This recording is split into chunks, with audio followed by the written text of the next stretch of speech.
Hello there, this is Alex Miceli, and this is my one take. That's right, one take. I'm hoping if you knew everything that happened this morning, you'd know that this would be pretty hard to get done in one take, but I'm going to figure it out. Let's start in Denmark. I love Denmark. Brendan Wiesberger, Austrian, loves Denmark. It's because finally he's found a way to win after coming back from a wrist injury. It wasn't that long ago, Brendan Wiesberger was the guy we'd all talk about. Big, strapping Austrian guy, walk around. You knew he was going to win, but then a wrist injury. Things happen all the time in professional golf, but the wrist injury was something bad. I look back and remember when he had to withdraw from Carnoustie at the British Open Championship. Boy, that's a killer. It really is. When you have to withdraw from a major, that's a killer. And it's taken a while for him to come back. This year alone, he's played 10 times on the European Tour this season, and guess what? Nothing. No scores of any appreciable good, bad, or indifferent. Just nothing. So when you got to walk up and have to bogey only the last hole to win the Maiden Denmark, what a great deal for Wiesberger. I mean, you can tell, you can almost see the weight lifted off of his shoulders. It's a huge thing. But how do you get that? How does that happen? I mean, I always wonder, how does a guy like playing horrible and all of a sudden win? I mean, he's not Brooks Koepka, for goodness sakes, Dustin Johnson, Tiger Woods, right? He's not them. So how does it happen? I'm thinking beer garden. That's right. You walk from the 13th green to the 14th tee at the Maiden Denmark, and guess what? You have to walk through a beer garden. How good is that? As you see here, Jamie Donaldson kind of trooping his way through the old beer garden, having a good old time. Beer gardens. That's what we need on the PGA Tour. We need more beer gardens. Kevin Na wins at the Colonial. Kevin Na is a really, really good player, but he's only had 3 wins. What's the deal?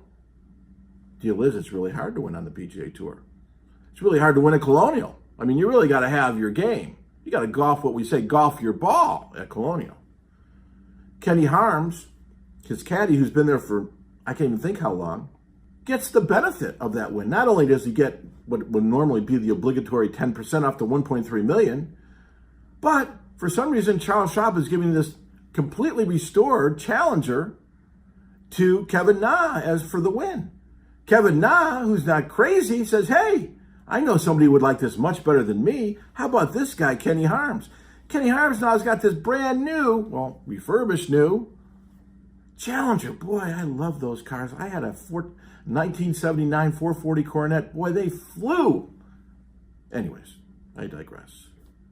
On top of Kenny Harms getting the car, he gets another car. He gets a lease on a Lexus for a year, being the winning caddy.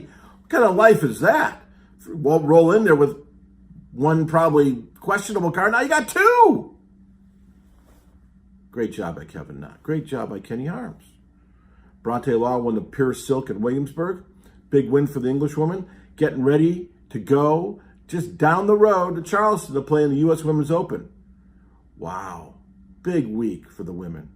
It's the biggest purse by far on the LPGA Tour. Good luck. But at the end of the day, this is about the Memorial Tournament, Jack Nicklaus's tournament, Muirfield Village. I haven't said anything bad in that sentence. Jack Nicklaus, going to his event, Jack being there. You see him walking around. You come in the media center and they say, oh, Jack Nicklaus interview in 2 minutes. Jack Nicklaus rolls in and gives you 30 minutes of pearls of wisdom. How do you beat that? You don't. I don't care who's in the field. Mickey Mouse, Donald Duck, it doesn't matter. Even though the field is really good, it still doesn't matter. I don't care who's there. Adam Ant, I don't care who's there. It's a great, great experience. It's a great week on the PGA Tour. Tiger Woods is going to be there. Bryson DeChambeau is going to be there. Rory McIlroy is going to be there. Jordan Spieth. We can go along and on and on. However, Dustin Johnson, who's usually always there, will not be there. Brooks Koepka, who likes to play the week before a major, will not be there. Both those guys are going to be playing up in Canada. Now, you understand why. Koepka, as I said, likes to play the week before a major, and Dustin Johnson has a relationship with RBC. RBC Canada is next week, and with the schedule change, Dustin Johnson's not going to be there. That all may change next year, but this year, that's the deal. So what are we going to learn out of this week? Well, we're going to learn how good everybody is playing going into the U.S. Open, which is in 2 weeks. We're certainly going to learn a lot about Tiger Woods and what we're going to see in the future from Tiger. We know what we saw at Augusta, and then we know what we saw at the PGA Championship. They certainly didn't meld up very well together. So we'll see what happens there. But at the end of the day, on Sunday night, someone's going to sit up on the stage in front of the media and probably some fans and see Jack Nicklaus talk about how this person, X, won the Memorial. It doesn't get better than that. It's Alex Miceli from the Buffalo Studios, and this has been One Take.